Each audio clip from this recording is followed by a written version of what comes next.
consolidating what we already believe we understand, but I also want to show you a little bit about what we do in our foundation, which is the International Foundation for Muslim Theology, which, when I say Muslim theology, basically I'm talking about Hazrat Ustad's theology of the names.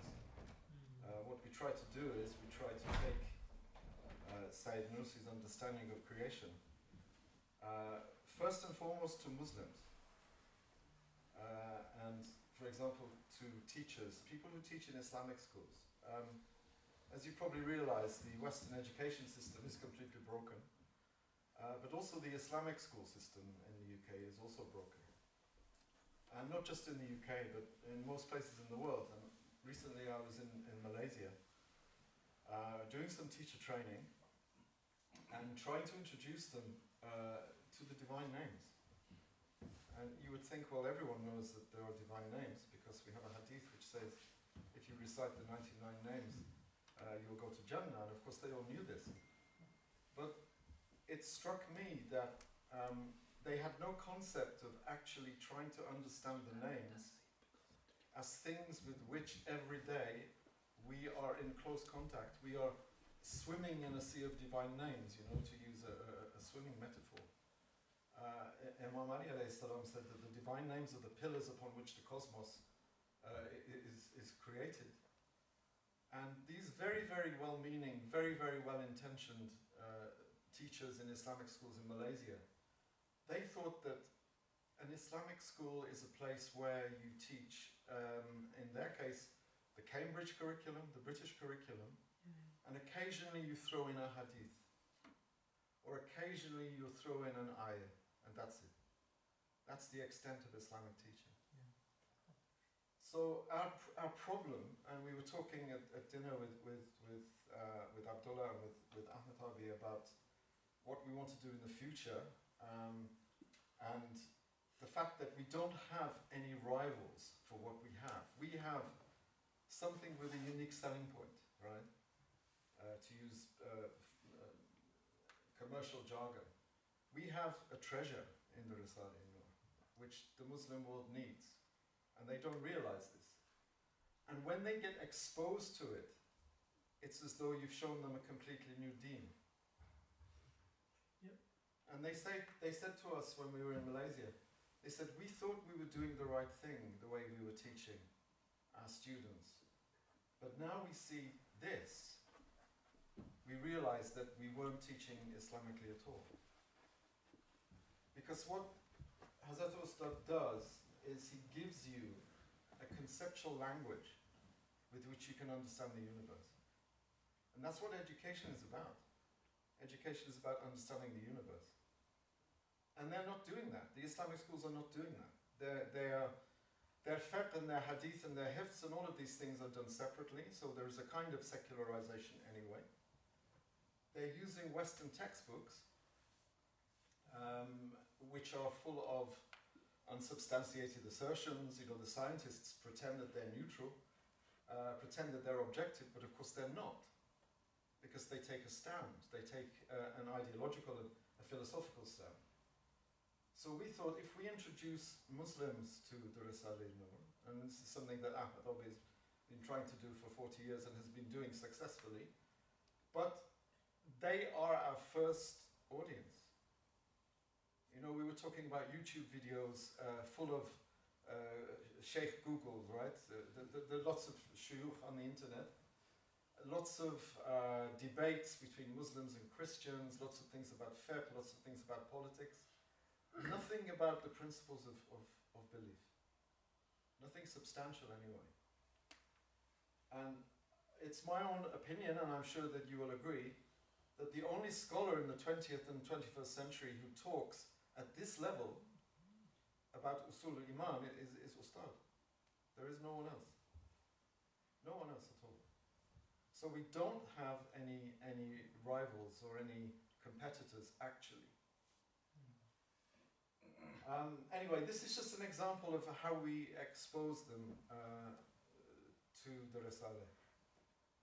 So I start off by saying that Ustad's theology is basically a theology of the names. The names of Allah. are basically the pillars upon which not just the creation is built, but which also the Risalah is built. And the Quran, of course, is built. So if we can go to the next slide. So I tell them that the objectives are to see that the world is a place where Allah is disclosing Himself to us.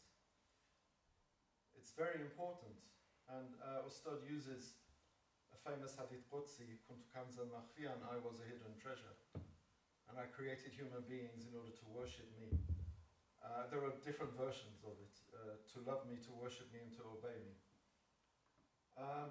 I told them that we need to see, and I wasn't preaching at them, I was saying we need to see, because this is also a lesson for us, right?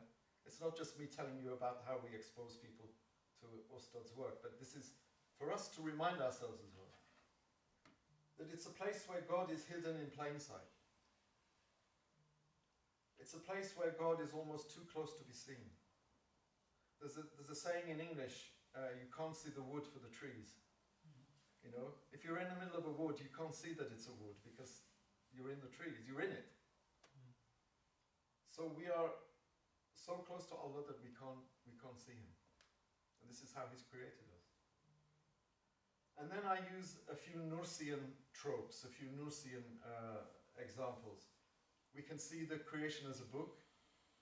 We can see it as a work of art. We can see it as a gallery of antique artifacts. And actually Ustad uses all three, sometimes all four in the same sentence. I also tell them that Sayyid Nursi is not about proving the existence of God, actually. And in this sense, it's the same as Quran. Quran is not there to prove the existence of God, because everyone believes in God. They just call it different things and express it in different ways. What the Quran is there to do is to show that there is only one God, and that all the other gods that we think are effective in our lives are fake. And the Risalah, because it mirrors the Quran, is doing the same thing. And therefore, our duty and responsibility is to uncover the names, uncover the veils, take away the veils so that we can understand the names. And so I call his theology the theology of the divine names. Now, the thing about Ustad is that he's orthodox, right? He's not a Sufi. He's an orthodox Sunni Muslim. So actually no one can take offense. I mean, even though they say, oh, he's a Sufi, he's this or he's that. People who say that haven't read it, haven't read the Risalah. Now, I'm not saying that he's not influenced by Sufi thought. But as I usually say, I like Western films, but I'm not a cowboy, right? I don't sit side-saddle on my sofa watching Westerns. So the theology of the divine names, they quite like it, but they still don't understand at this stage what I mean by theology of the divine names, because divine names for them is a tick on the boxes of Aqidah, right? It's not something that you intellectualize, or it's not something that you embrace with your heart. It's just Allah has all of these names, 99 names, and if you recite them, you go to heaven, and yes, we know this, because we're Muslims, we're believers. But they don't know it, we don't know it. So, we say that we need to engage with the names as a means of knowledge and love and worship. We can't just say, okay, Allah has names. What does it mean? If we can go forward to the next one.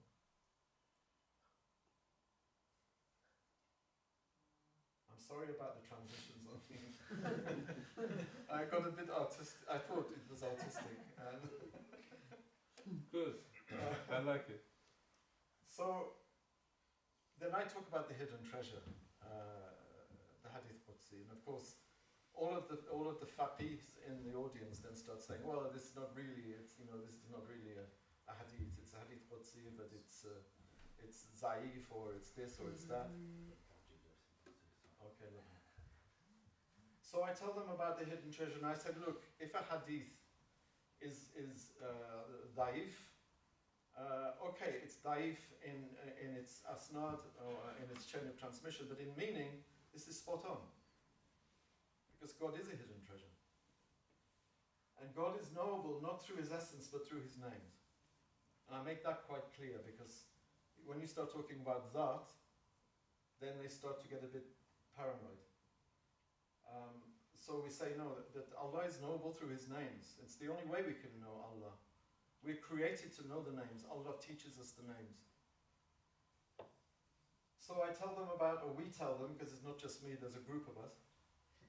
We tell them about the hidden treasure, and that the treasury is the treasury of the divine names. Because that's what we spend our life uncovering.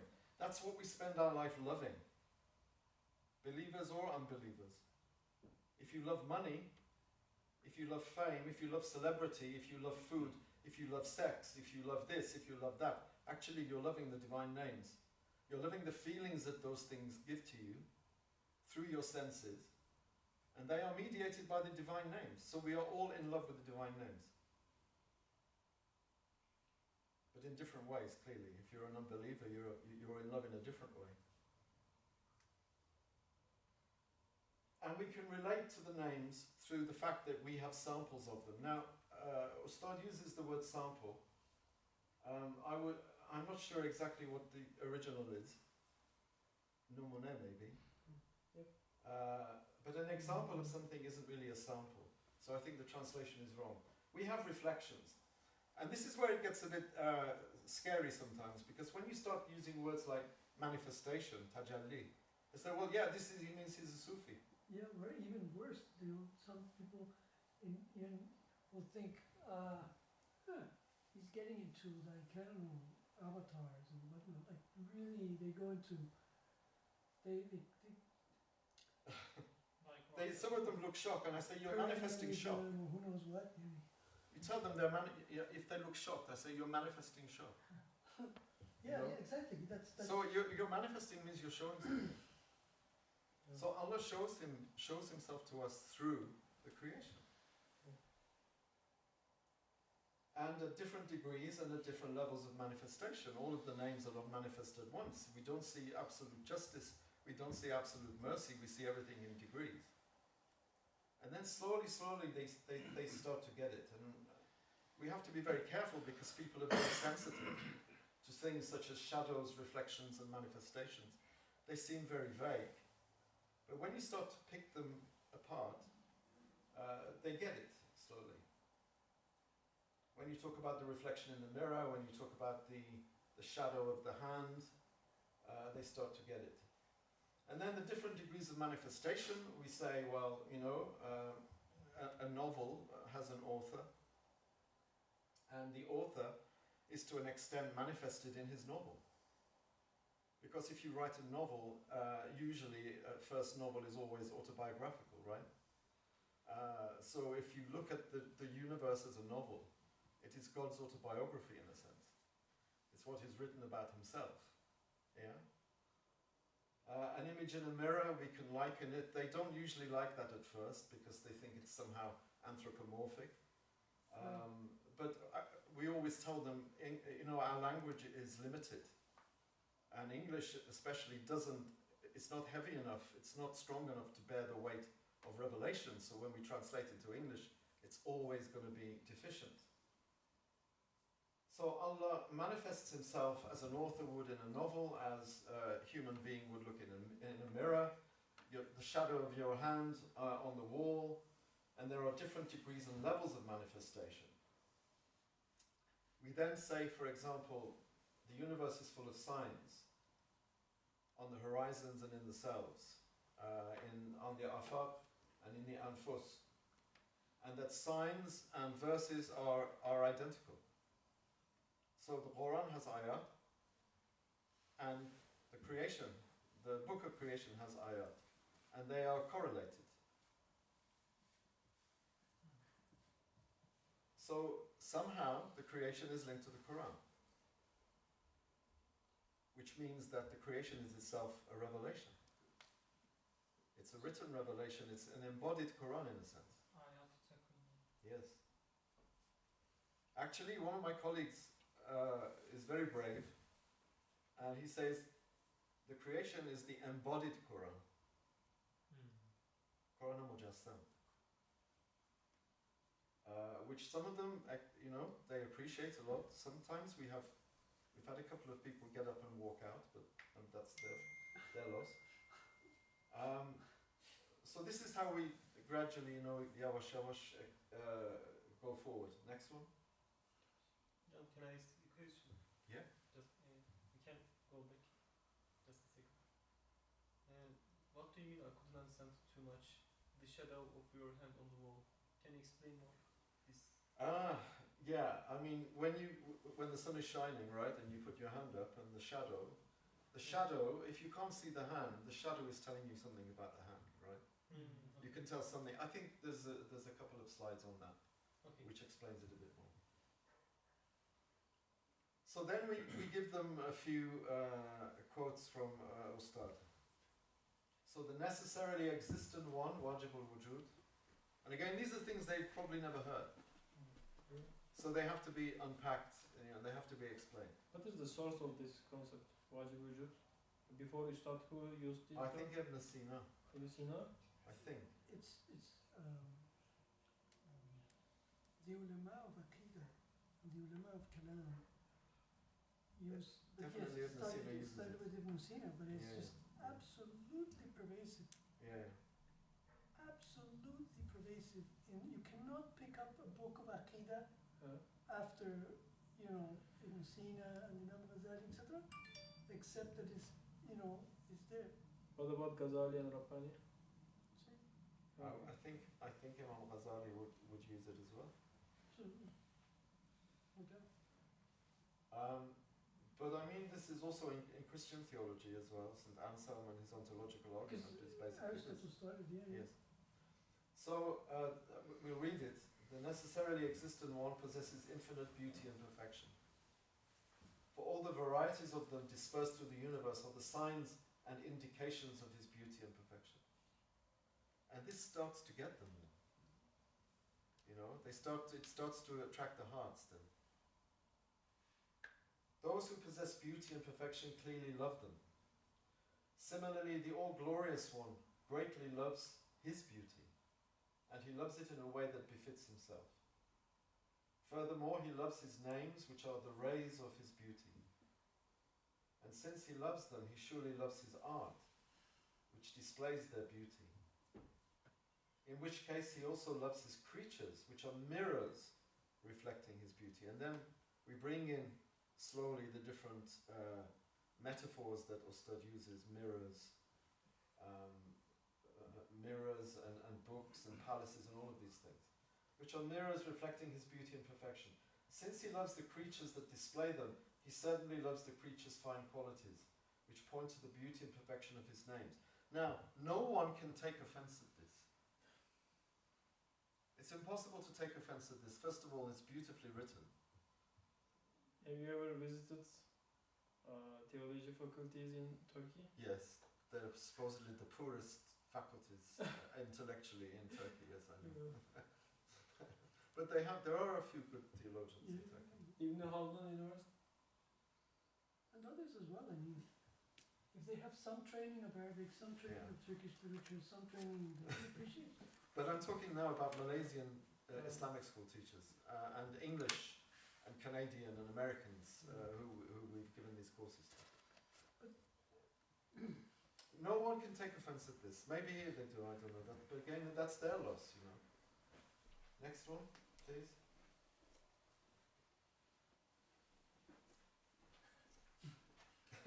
Sorry about the curtains. But the veils are being lifted, So we talk about varieties of infinite beauty and perfection which are dispersed through the creation as signs and indications. And I've already said, they're described as ayat, which is the same word for verse. And I try to sanitize the metaphors for them as much as possible. Metaphor is a basic unit of human discourse. And you'd think that Muslims would get metaphor, but for some reason metaphor, they think, it must be Sufism. Symbolism, it must be Sufism. They've never read anything about Sufism, but they've heard people disparaging it, and they've learned how to disparage it without reading it. So we talk about the rays of divine beauty and perfection. In Nursi's example is conceptualized as the divine names.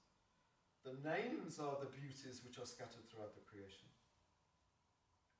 And the works of art are the created beings. So we are the works of art, the trees are the works of art, the birds are the works of art. And they are the mirrors which reflect God's beauty and perfection. Is Muhammad looking at his phone, or is he... the problem of having the keynote at this time, even I'm starting to fall asleep, is after dinner, everyone is tired. Hocam, there are like 10-15 people Mashallah. right now listening. They haven't had dinner. Probably. When you eat dinner, all the blood goes to the stomach rather than to the head. So, Hojam, will there be like, we can interact later or during the... I don't mind you interacting now. Okay, okay. It will So, be difficult may I- because he also Yes. can't follow it. So I lived in Malaysia, right? So I think I pictured exactly the mindset, right? And it's heavily influenced by Salafism, moderate, but heavily influenced by Salafism. So what has been your approach to sort of get to them? I just do this. And if it hits, it hits. If it doesn't, it doesn't. If it's going to hit you, it will hit you. If it misses you, misses you. I don't go into any kind of issue of factions or Salafism or all Or of if this. they say, for instance, okay, like, can you show me, looks beautiful, amazing, but we need like dalil. What's the dalil in the Quran or the Hadith or the tradition or whatnot? Can you show us? What do you do then? Well, I take them back to the Quran, right? Mm-hmm. And the Burhan and the Dalil of the Quran. I mean, I can't show them in a test tube in a laboratory, anything, right? This is why I have problems with Ustad using the word proofs. But I think again that is a translational issue, because these are indications, you know. The universe is not a proof in the sense that we understand like an empirically demonstrable proof. You can't prove rationally and empirically non-rational things, such as like malaika. They are non-rational. That doesn't mean irrational, but they're non-rational, like love. We know that love exists. I dream, and I know that Alpert dreams, and I know that Ahmed dreams, but I can't prove it, Yeah. right? Because it's intersubjective. Yes. It's not provable. I can't demonstrate it, but there are indications, you know. I see these things when I'm asleep. He sees these things when I'm asleep. They're indications that there is such a thing as a dream, but they're non-rational. Like smoke-fire relationship. Yes. Well, smoke, you can see it, right? Yeah. So it's not non-rational, but malaika are non-rational. You can't touch. I mean, like, it is a proof. Oh, I see, as an indication. The way Yeah. smoke proofs Yes, indicates yes, the fire. absolutely, yes, sorry. Not the other Yeah, way. it's an indication, and actually Ustad says that indications are stronger than proofs. Well, There is a Ustad place. also says that for a particular resurrection, small strings get together, make a rope unbreakable. Yes. Mm. So in Risala, this method has been applied in several locations. So although the proof seems to be slim or a sort of weak, Yeah. but many of those proofs get together to make a convincing argument. Absolutely. He says the same in Mu'jizat Ahmadiyya as well about hadith, about consensus, about ijma. You know, they may be not wholly sort of strong, but when you put lots of them together, they become like a thick rope. And this is why he says indications are often stronger than proofs. Because you can get a theologian talking about, for example, cosmological proof, but on its own it's no good. Just one proof on its own is no good. You need lots and lots. We can go to the next one. Sorry, just at it doesn't matter, you carry on. Human being has a special role because we know all the names. This is then they know this as well. They know this from the Quran because you know Allah says He taught Adam all of the names, and then we explain that we can actually understand all of the names and we can manifest all of the names consciously. So by this time they're sort of starting to warm up to the theme, right? And then there's another beautiful quote. A perfect and splendidly adorned and decorated palace plainly points to perfect skill and craftsmanship. See, Ustad's methodology is so logical. It appeals both to the rational intellect and to the intuitive intellect, which is the intellect of the heart. And that craftsmanship and art, which is a perfect art, plainly points to a perfect author, master, and craftsman. This is what your father-in-law was talking about last night. Yeah? He was talking about right? Sam'a, Sana. Yes. He's saying the same things. And those perfect names doubtlessly point to the master's perfect and skillful attributes. You know these better than I do, so we don't need to dwell on them. And then, of course, they know the names. They know some of Allah's names. But we come to names like Mudabbir, Musawwir, Hakim, Rahim, Muzayyin, all of these names. And they get really surprised. You know, Allah has so many names, and you can see them in creation. You know, usually we reduce them to the 7 names. They have no problem with the 7 names, as we'll see. Next one.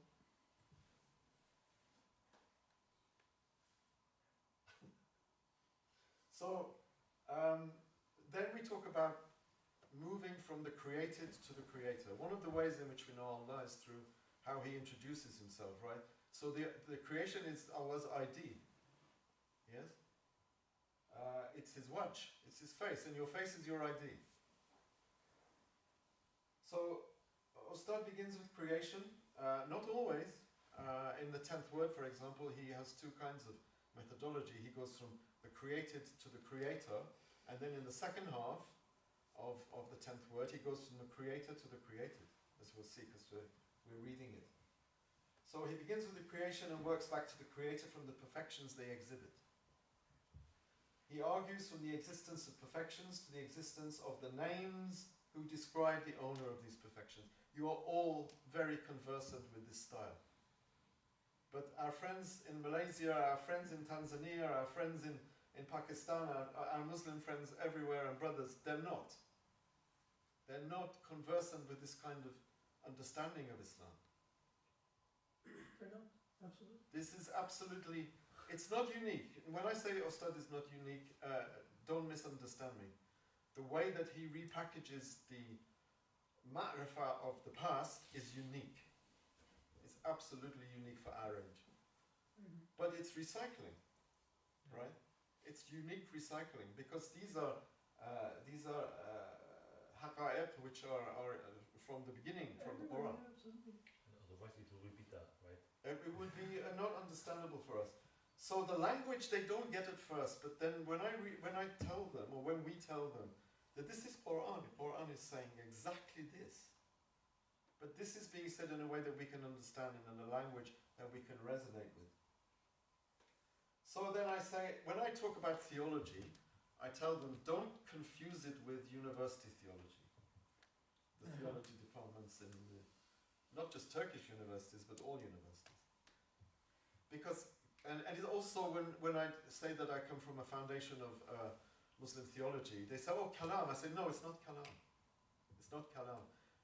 The purpose of kalam was to secure orthodoxy. It was to root out things which were against orthodox belief. Ustad's theology was to secure iman. That's the difference. That's the difference. So usually we don't say theology, we say God talk. Because Risalah is about God talk. Yeah? It's about how God talks to us, and it's about how we talk about God.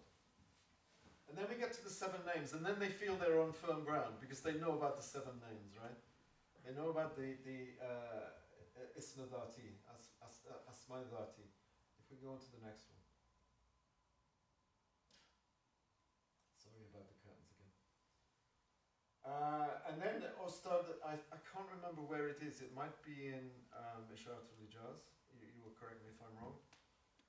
He says, then behind the veil of the beautiful names, manifest with glory and beauty, can be deduced the existence and reality of the 7 sacred attributes. It is Isharatul Ijaz. According to the testimony of all creation in a, and this is interesting, in a life-giving, powerful, knowledgeable, all-hearing, all-seeing, volitional and speech-endowed form. So in one sentence, Ustad goes through all of the 7 names.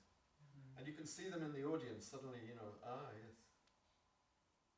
And there appears to the eye of faith in the heart self-evidently, necessarily, and with full certainty, the existence of a necessary existent, wajib al-wujud, that is described by these attributes, a single one of unity known by these names, and so on and so on. So what we do then is we talk about the 7 names. And if we go to the next slide, we say that the 7 sacred attributes are required by Allah being Razzaq and being Rab. The fact that Allah is Rab and Razzaq requires these 7 names. Because to create, you need to be able to distinguish between things. Again, I think this is from Isharatul Ijaz, right? You have to be able to specify. You have to be able to effectuate. And these 3, I can't remember the 3 Arabic words, I think one is takhsis, one is ta'thir, and the other one is tamyiz, I think, right? So to create a tree, to create a cherry tree, you have to be able to distinguish between cherries and plums, right? So anyone who's creating needs to be able to make tamyiz, to distinguish. Then there's lots of scientists in the audience, right? In the audiences in these places. Because most Muslims, for some reason, study the sciences. Yeah. You find very few studying arts or social sciences. And I know there are exceptions here, so I'm not talking about you guys. So this is what we tell them. You know, anyone who creates needs to be able to make tamyiz, takhsis, and ta'thir. And to make tamyiz, you need knowledge. You need ilm. To make takhsis, you need irada. Right? To create someone with blue eyes rather than brown eyes, you need irada. And to make ta'thir, you need qudra. And I say you can't have a creation without these 3 attributes. Now I have a point in doing this. Also, to bestow continuance, to allow a thing to continue, you have to be able to see it. Okay? If you have a child, and I'm not anthropomorphizing God, but if you have a child, in order to tend to its needs, you have to be able to see it, hear it, and speak to it. So a creator, to interact with his creation, has to have those attributes as well. He has to be Sami and Basir and Mutakallim. And of course, he has to be Hay, he has to be living. Then I say to them, you've told me that you don't understand why I'm telling you about the names of God when you already know them. But you seem quite shocked when I say that we live in a universe that is, we are surrounded with the names of God, metaphorically speaking. I say, what you can do to your children in your class is tell them to go to something in the street, like a tree, or a dog, or a building, and try to understand the 7 names. Is it possible to build a building without knowledge, without will, without power?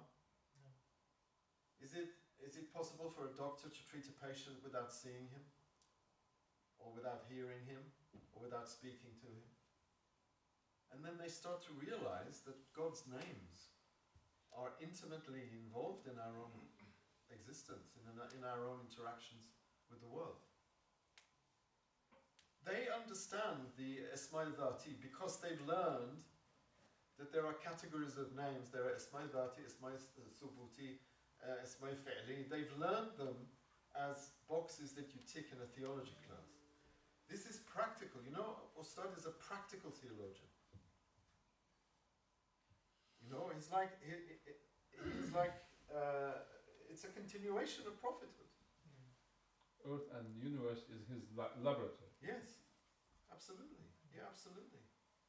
This is not, you know, vague academic, abstract stuff. This is everyday, you know, everyday meat and potatoes, flesh and blood stuff. If we go to the next one. So, Colin, I think depending on your audience, you're gonna get either. I'm just thinking about it. Skepticism Yeah. about okay, this sounds really good, but where is it in Islam? Yeah, where are the sources? Right. Where's the evidence, they say? Right. Yeah. Or you're going to get, yeah, mainly that from Muslims, I think. Muslims. There's no problem talking to atheists about this stuff. They give it. You get different problems with atheists, but you get worse problems from Muslims. Because they say to me, for example, chapter and verse. Right. Yeah. I'll say, look for it. You'll find it in the Quran. You'll find it. Tamyiz method is quite interesting, if you allow me Yeah, a few please. words. When Allah creates, He never repeats the same thing. No. So, say that a palm tree, or whatever, the pine tree here, take one leaf, and there isn't another one like that. Even as a flower open in one place, there's no, even there could be similar ones, but there is no identical ones. So this is not possible to occur by a coincidence, or but one who has created, made him use, selected that with his irada, it has got to be like this. It's his decision, his choice. And this is directly indicating that there's one person, one being only, who makes tamyiz and makes every tree different from each other, every leaf and flower different from each other, every human being is different from each other. From creation, from the start of the creation, for his creation there is no end. As well, this is indicating how vast it is. We do a whole unit on Ahad and Wahid, where we talk about Ahadiyya and Wahidiyya and Rahmaniyya and Rahimiyya and all of the correlations. But we didn't do it with the teacher trainers because I think we already blew their minds just with a couple of things like this. Then we talked a little bit about a few technical issues like Jamali and Jalali. We have to know the difference between Jamali and Jalali, because without knowing it, we don't understand why there are differentiations in creation. You know, light and dark, good and evil, happy and sad, beauty and beautiful and ugly, and all of these things. So we talked a little bit about that. We talked a little about Tanzih and Tashbih. You can say that Allah is Alim, and I also have knowledge, but obviously Allah doesn't have knowledge in the way that I have knowledge. My knowledge is reflected, and all of these things. You have to clear these things up for them. Very good. Because this is what Ustad does anyway. He clears these things up and he talks about them. I think when you do this, then they'll start saying like, oh, mashallah, this is like... It starts by this stage, by, I don't know what number slide this is, but the penny is starting to drop, right? If we go to the next one. So I don't need to talk about these things to you guys. The curtain hesitates. Yeah, well, we can talk about it. And then I say, we've been secularized.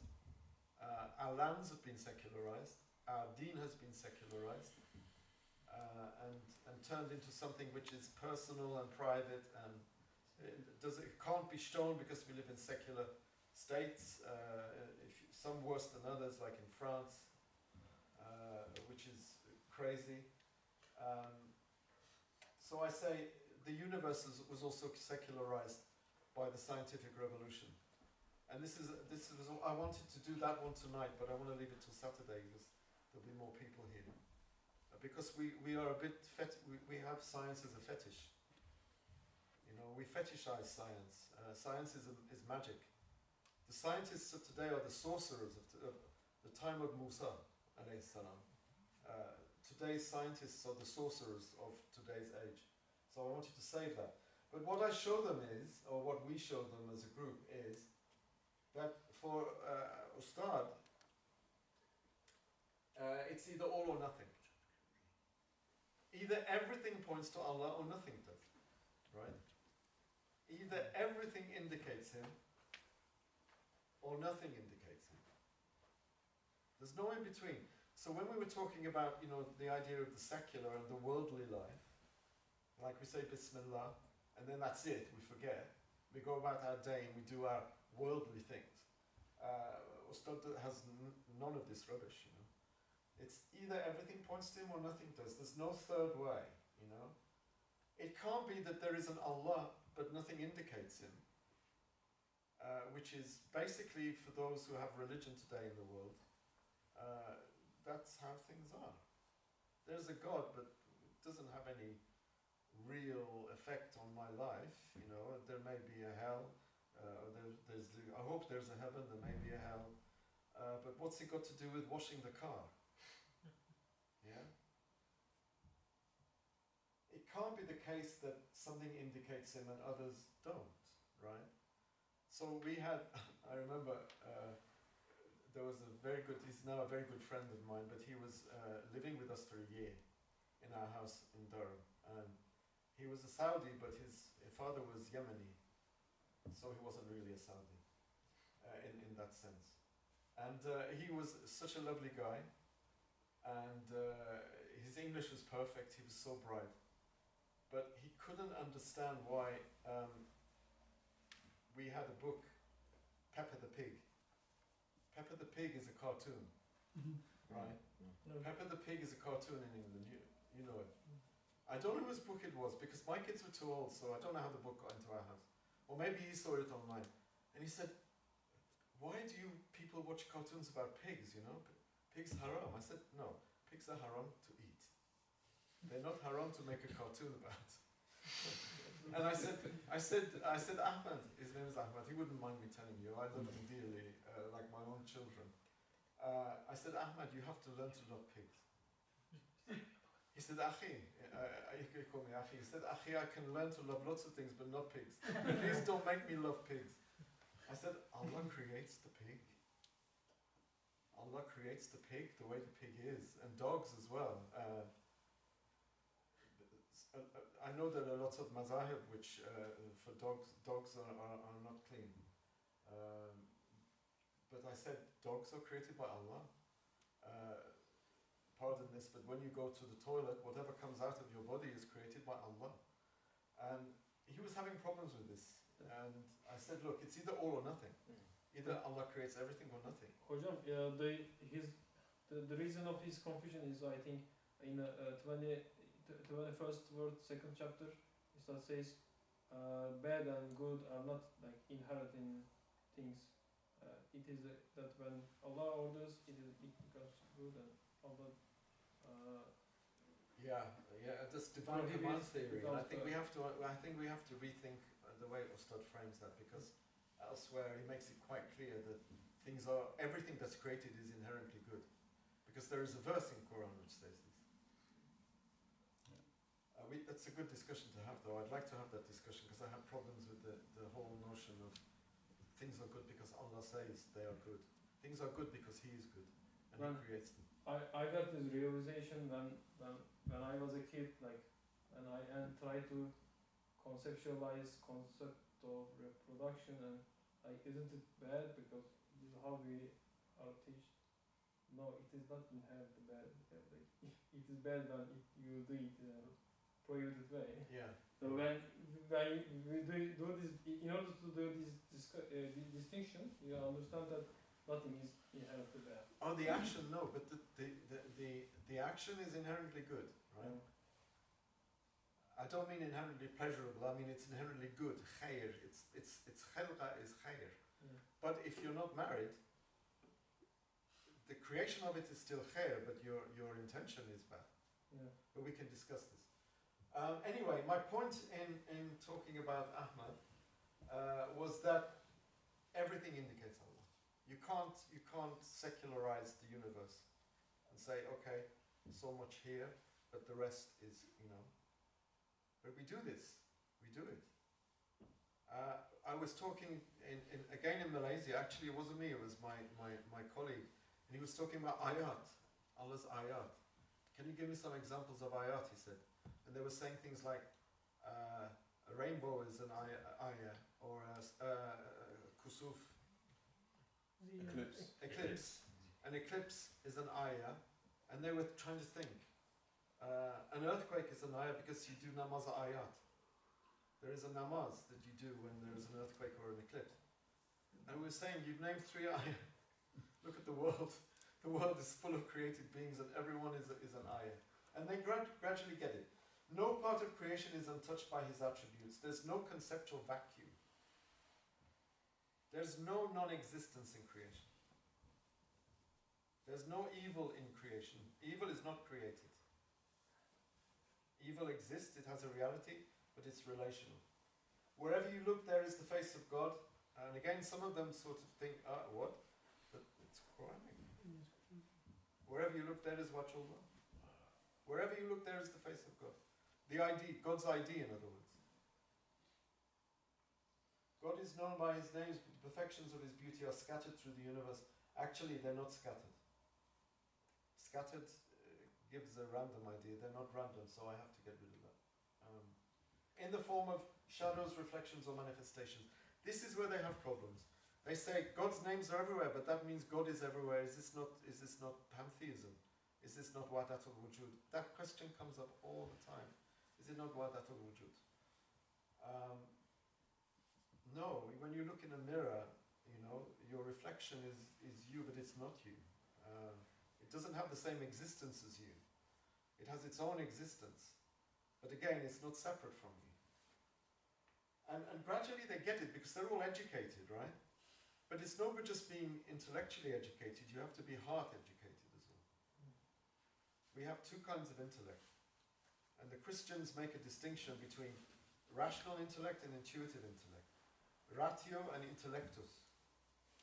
Unfortunately, we don't have that distinction in our tradition. We used to. Fiqhul qalb. Tafaqquh. The word tafaqquh in Quran means deep understanding, intuitive understanding of Allah. And by the time of Imam Ghazali, fiqh no longer meant understanding. It meant knowledge of how to take wudu, and if I have shak in my namaz, what do I do? And there are lists, shak fi shak, doubting about the doubt, and doubting about the doubt of the doubt. And this is all to do with fiqh. And by Imam Ihya al-Ulumuddin, actually, the first chapter is about ilm. And he really bemoans the fact that these words have changed. Right? So ilm meant ilm about Allah, it meant ma'rifah. Fiqh means deep, deep ma'rifah about Allah. The next one? I think the next one is the last one, actually. No? Okay. So then, to show that there is no secular or vacuum in creation, I say, look, everything reflects the names of God. People, animals, plants, trees, stones, stars, deserts, jungles, oceans, everything. Even the things that human beings make with their own hands are signs of God. And then I talk about the cherry tree. Cherry tree is a big favorite of mine because I use it a lot as a teaching tool. Because I used to be able to see my neighbour's cherry tree. We have cherry trees in our garden, but the neighbour's was much bigger than ours. And I used it all the time as an example because when I was teaching online, I could see the cherry tree. And I used it as an example, and then he cut it down. So I have to use now our own cherry trees as an example, and they're not nearly as amazing as his was. Anyway, I say to them, look at the cherry tree, and this is, I get into a little bit Ma'nai Ismi, Ma'nai Harfi, but that's a separate unit. Look at the cherry tree. You see wood, you see leaves, you see fruits, you see blossoms. Are they all that you see? They're not God's names. But if you look again, and then I remind them, the 7 sacred attributes, the 7 Esma'i Dhati, which they all knew, and I told them, tell your students to go using the 7 names and looking at everything through the prism of the 7 names. And then I say, the 7 names are only the basis, right? Look at the cherry tree, you can see wisdom. Whoever created that cherry tree was wise. He knew what he was doing. You can see beauty, you can see generosity. 1 cherry stone planted gives a tree which gives hundreds of thousands of cherries in its lifetime. You You see provision, you see bestowal, you see order, you know. You see justice, adl. Justice means things being in the right place. The branch is in the right place, they have cherries on them, they don't have bricks hanging from them or stones or cats, they have cherries. So it's a indication of adl at different degrees. Next one.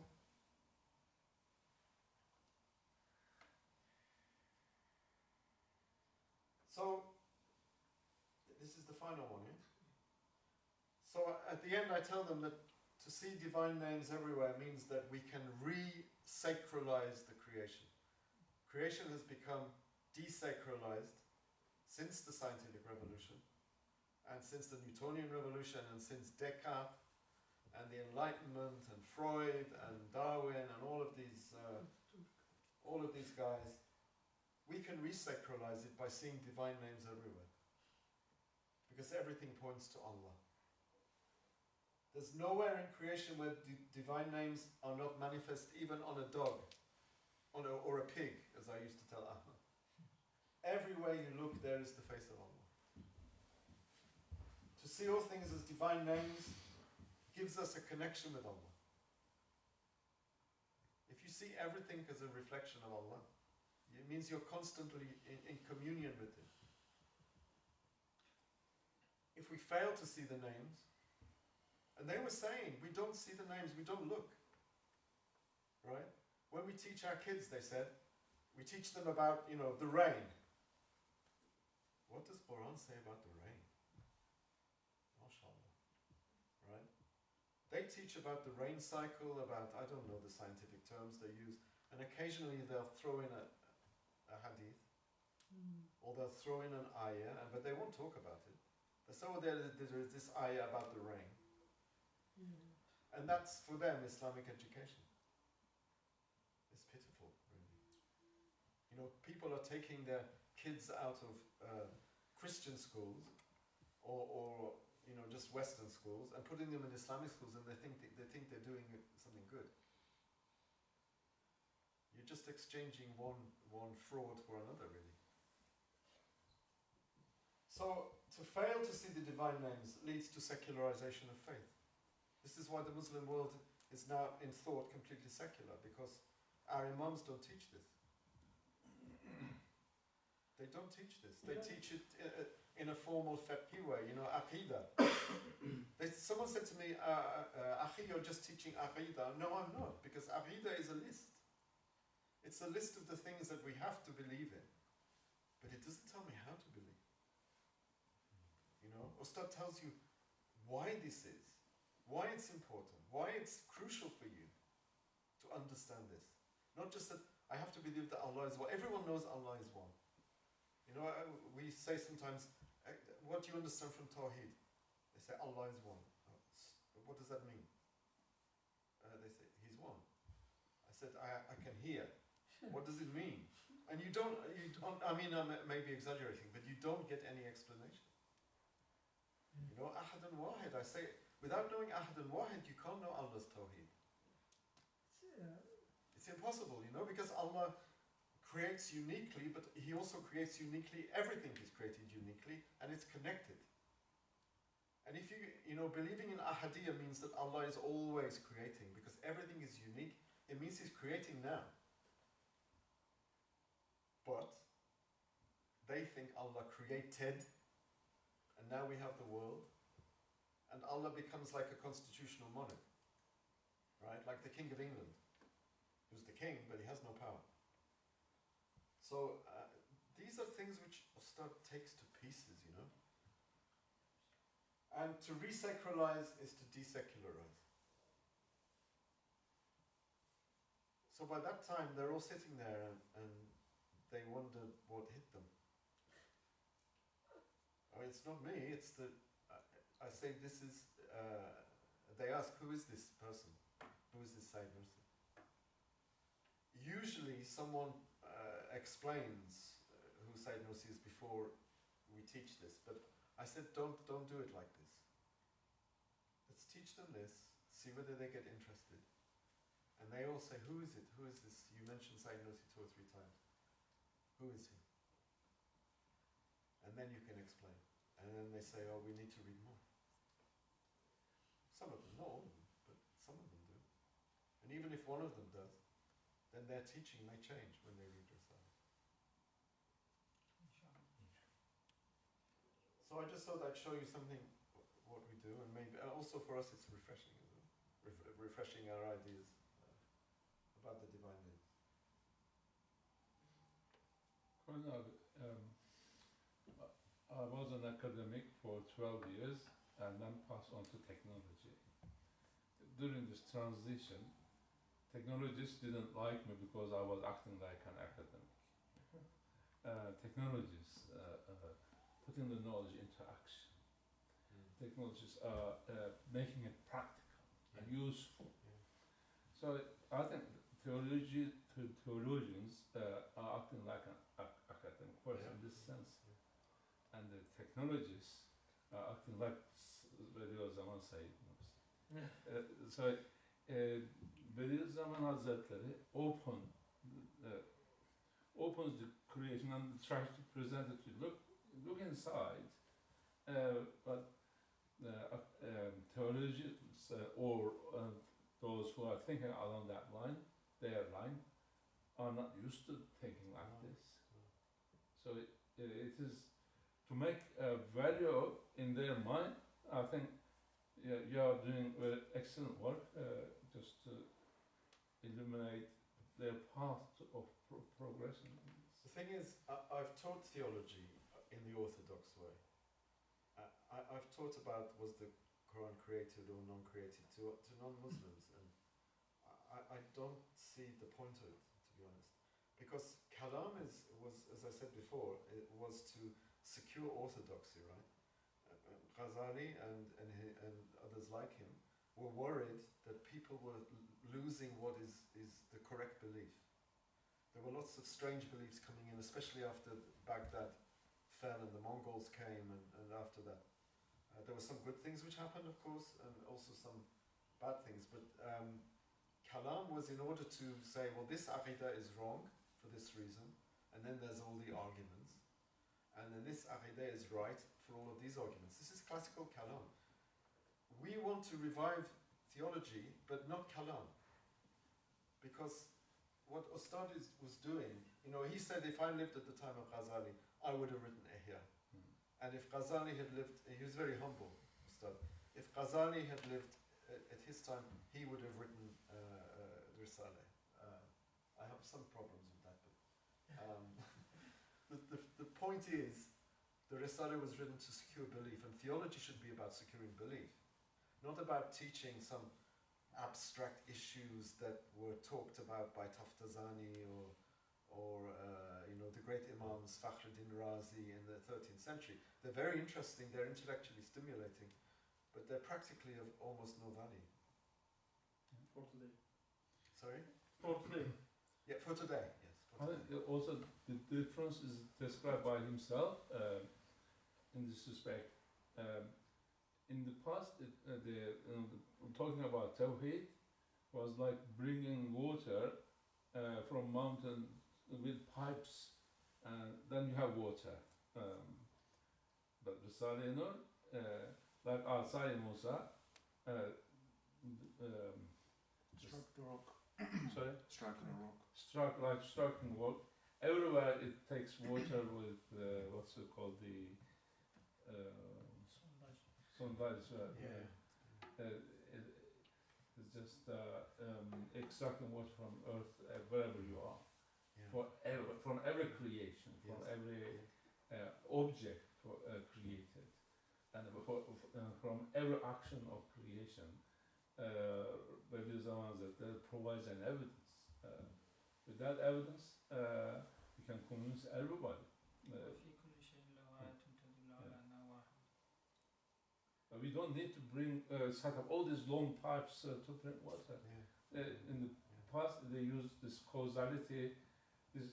Imagine, okay, this made that, this made that. Who made the first one? Type successive thinking and to prove Allah's existence. But Ustad doesn't do that. No. He doesn't do that. And he actually says somewhere, and I can't remember where, he says, don't go back to the beginnings. Who's creating now? Yeah. Yeah? Like all of these arguments, like the cosmological argument and all of these things, it all, and even scientists themselves, you know, this whole thing about we need to know what happened before the Big Bang. How did it all start? No. How is it happening now? You know? You know, there's a famous Ibn Atullah, he has lots of aphorisms, and he says, the wise man is not the one who wakes up and says, what will I do today? The wise man is the one who wakes up and says, what is Allah doing to me now? Continuous creation, you know, Ibda and Insha Yes. explain Yes. all that. Yes. In fact, as the cosmology and the sciences develop with their extensive observations, what they are saying now, that at the edge of the universe there's constant creation from non-existence. You mean at the subatomic level, in the quantum level? You mean? Yes. Yeah. So the space is created, Yes. as well as the matter is created, Yes. right at the edge of this. In fact, when Rasulullah sallallahu alaihi wasallam, upon his return from Mi'raj, he described that. Yes. He said, as I was rising, here I reached a place where there was no star, but complete darkness. So There is a physicist and mathematician, and also he's a believer, a Catholic believer, called Wolfgang Smith. I don't know whether anyone's heard of him. And he yeah, talks, I've heard of it. you've heard of him. He talks about horizontal and vertical creation. He says that materialism depends on causes and is horizontal. He said, but there is a vertical creation which is instantaneous and from nothing. And he said the quantum physicists and quantum mechanics, mechanics, Quantum mechanics. they don't realize it, but they have reached that understanding. Like, it is not something obscure. Like, you see light reflects, no, it doesn't reflect. A photon comes, it's a particle. It is modeled as a mathematically modeled as a particle. Like, we don't know we are not comprehend its true essence, but it is something coming and it disappears, and another photon is created instantaneously. Yeah. This is how physicists explain, because otherwise you cannot explain it in this mathematical model. It has to be an instantaneous creation, because it changes its energy and it is quantized. It manifests as a particle, so there is no other way. There is an instantaneous creation. Did you study quantum physics? I read about it. We also we studied it in university about photonics, optics, and also Maybe you can explain to me electronics. something about it. Yeah. In the next few days about this. Is it wave collapse or something? No, it is about. Something collapse. You were saying that. It is something else. Is it okay? But it's one thing in his books that because he's a physicist and I'm terrible at the sciences, I've been trying to understand it, and if you can explain it, it would be great.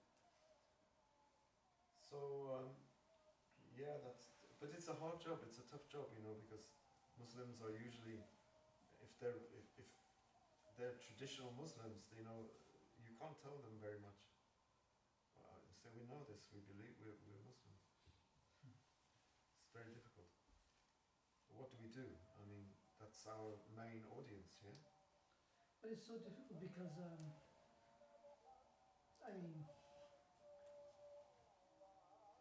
people are very ignorant. Even people who have studied are very, very ignorant. And it's extremely difficult. I mean, just the term is wave function collapse. All right, thank you. Yeah.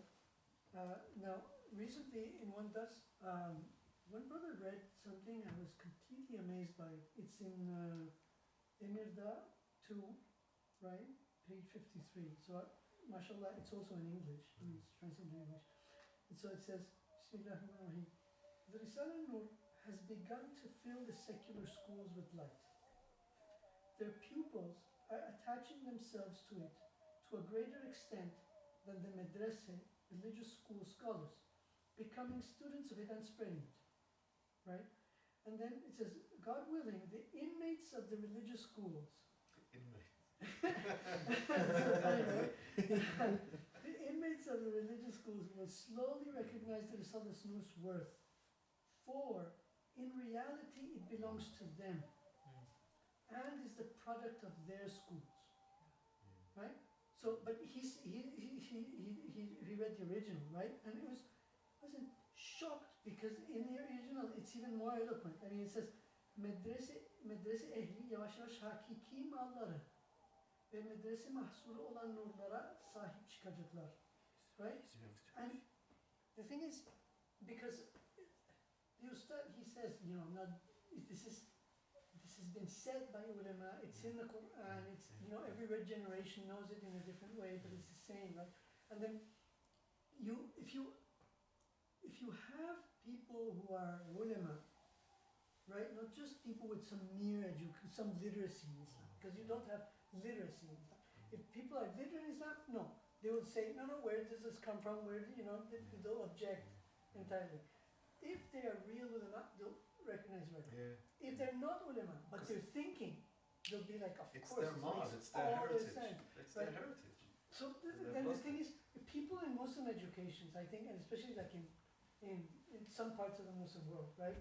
They're literate in Islam, not very educated in Islam, and they're not thinking a lot because in their culture they're not reflecting much, or like what people maybe in the West say critically, and they don't have much critical thinking. So it's like not way and not the other way. So it's like very difficult to approach them, right? So what if you target maybe then, I mean, or you develop an approach for them, or you target, you find people. I don't know. For instance, think about, I don't know. What we've done now is we found a brother. I met a brother in Istanbul last year when I was doing a teacher training course with colleagues, and he runs a school, not an Islamic school. He used to be an Islamic school head teacher. He runs what he calls a learning center, and he tries to infuse his teaching with Islamic. He tries to do it. But he's a one-man band, you know. He does everything, and there's only him. So we're putting together a project whereby we can use him and use his expertise to try to get into the Islamic schools, to give these kind of lectures to the teachers.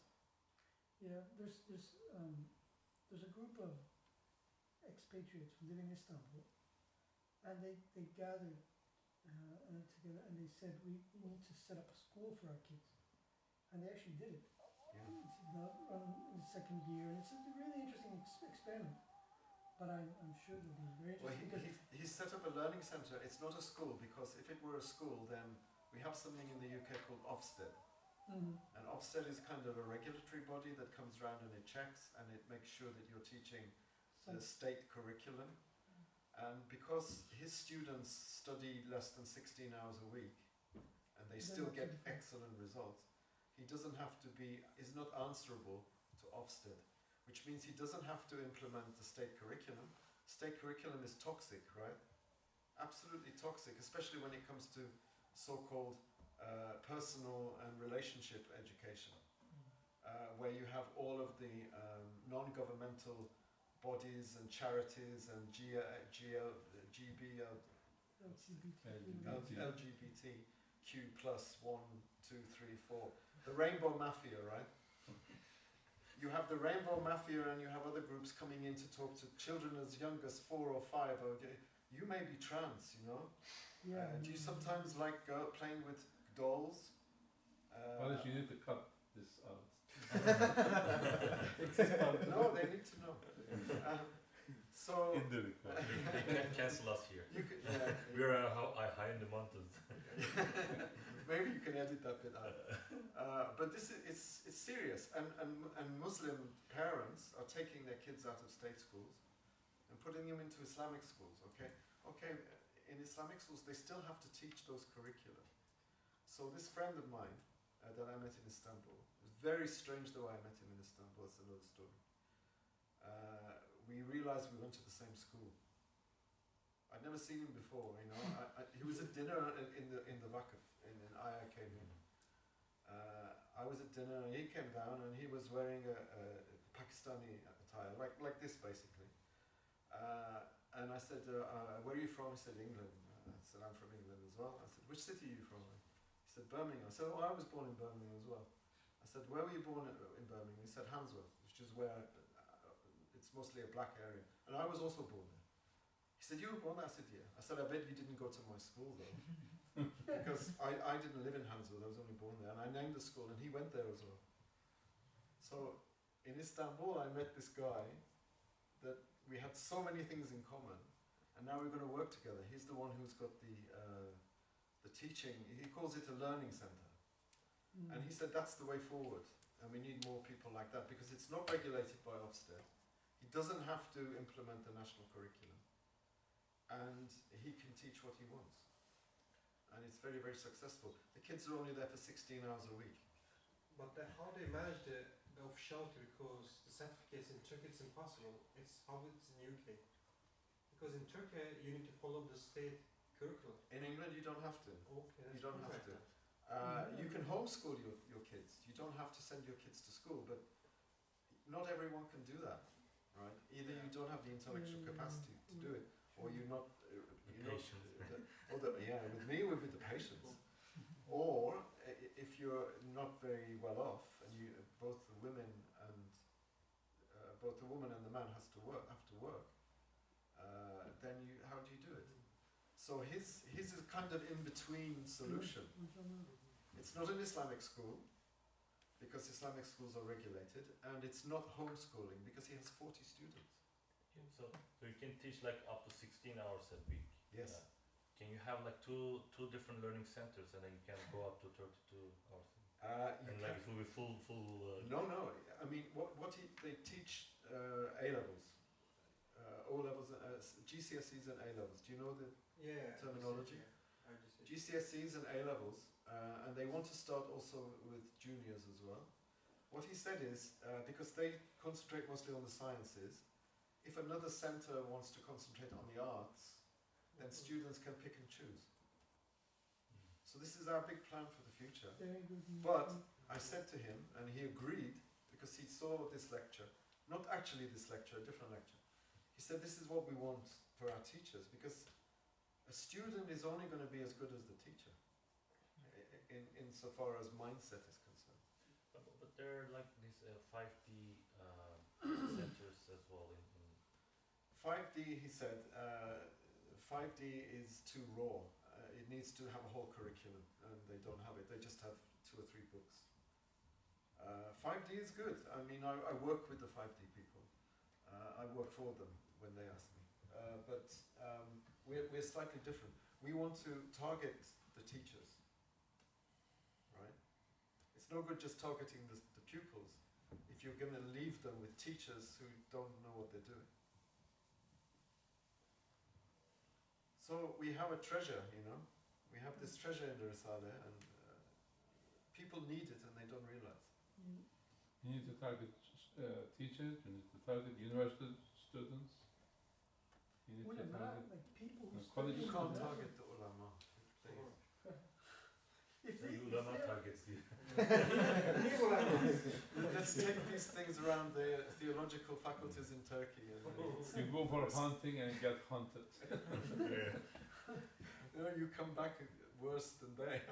With bruises all over. John, immediately came to my mind the different apart from our discussion right now. As you mentioned, we don't need to go to beginning because there are lots of science to Yes. see, and also paragraph came to my mind about this meaning. Can I read? Please.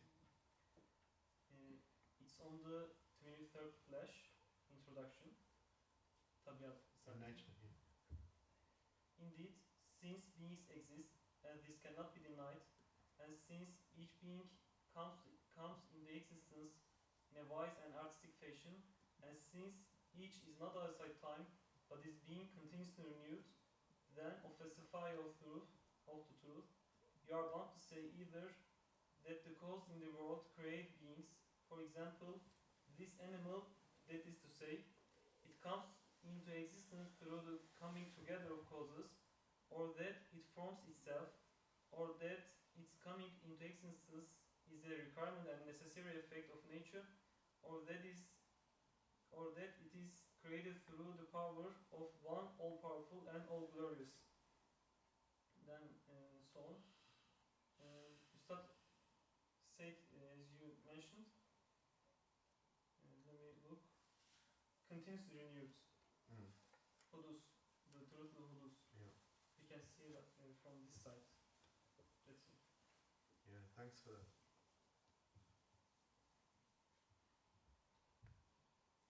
Because the Rat is atoms do not stop at any time. Even in this solid mass, atoms are moving. So there's no stationary being. Our atoms are vibrating and relocating, even in solid rocks and things like that. So if atoms are moving, the objects are being renewed in shape and geometry and essence. So there's constant creation. Doesn't it say, isn't there a verse that says, if you look at the mountains and don't think that they are static, they're moving like clouds? Yes. Sure. And there's a proof of it actually. Geography tells that the mountains are, in approximately 100,000 years, they are replaced. They are what? Replace them? Yeah. The earth comes down and also goes up. There's a proven theory of it. No, not only that. This is maybe it's very philosophical, but it's widespread again in Muslim education, especially people who study mid-level kalam, etc. Everything has to be is constantly created. Things cannot last more than 1 instant. Yes. Right? لا يبقى العالم كما نريد. Takwin and tafsir. So things are it's constantly being created.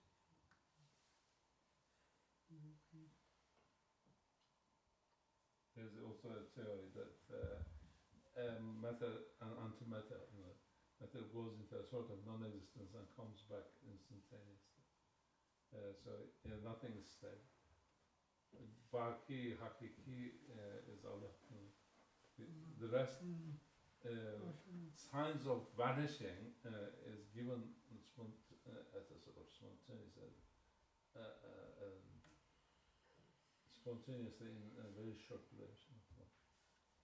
One gave as an example a Cambridge scientist. Imagine that there are millions of bulbs filling this room, and there's a switch that puts them on and off.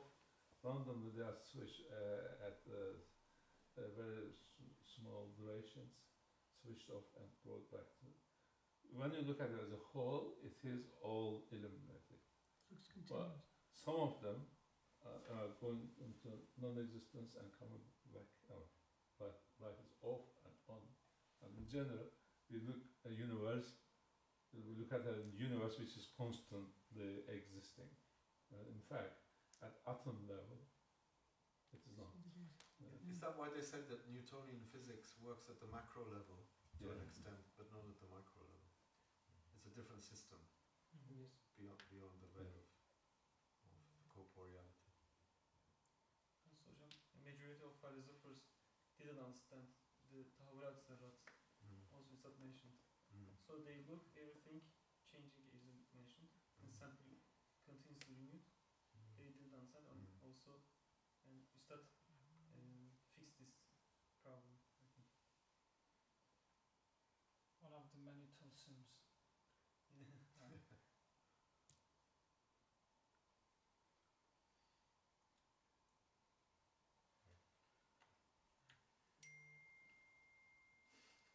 Another Close the curtain. Is there any more curtains? That hesitation, that looks good. Shall I go all the way? No, stop. What was the curtains before then? Oh, okay. I have to get rid of the curtains. You can make them faster. That's a good idea. This is what we do in job. we talk about how can we make the cartoon faster. Nonsense, a lot of nonsense.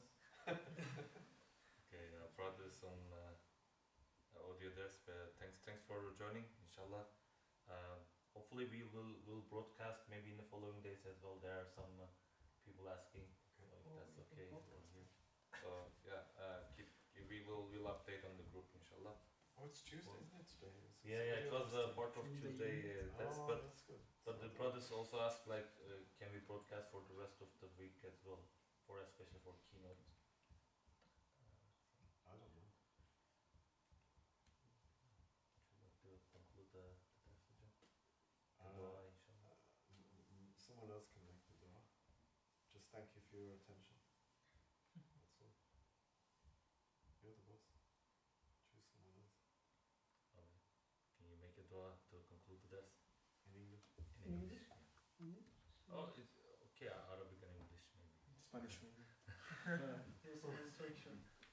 بسم الله الرحمن الرحيم الحمد لله صلى الله على سيدنا محمد رسول الله وعلى آله وصحبه ومن والاه.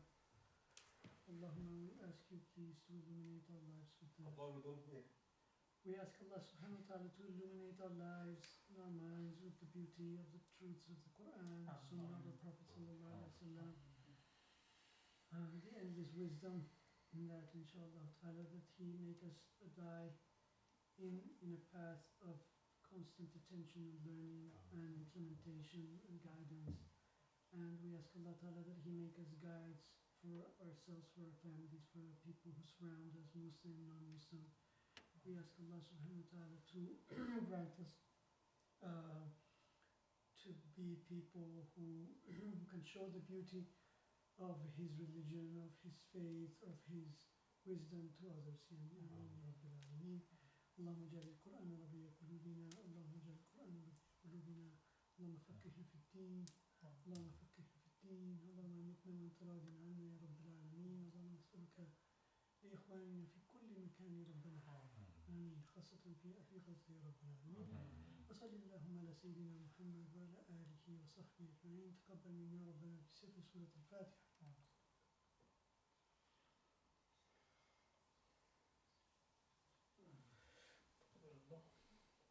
Salam.